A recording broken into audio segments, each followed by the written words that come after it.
Hello friends, चला तर मग आपण आता चाकवत या भाजीविषयी माहिती जाणून घेऊया.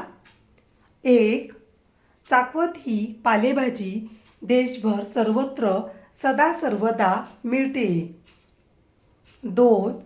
पालेभाज्यांत आयुर्वेद संहिताकार जिवंती श्रेष्ठ मानतात, पण ही वनस्पती संदिग्ध व वादग्रस्त आहे.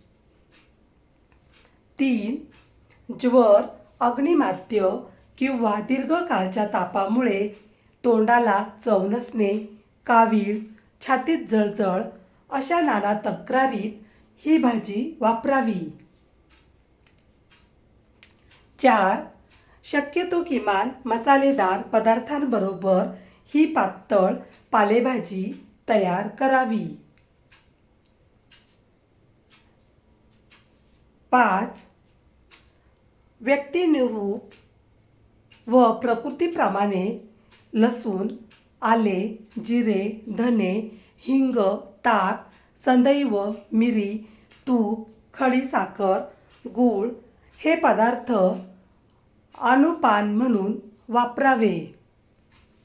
6. आंबट नसलेल्या ताकातील चाकवताची पालेभाजी हा उत्तम पदार्थ होय. शक्यतो पालेभाज्यांचे ज्यूस घेऊ नयेत. व्हिडिओ पूर्ण बघितल्याबद्दल खूप खूप धन्यवाद.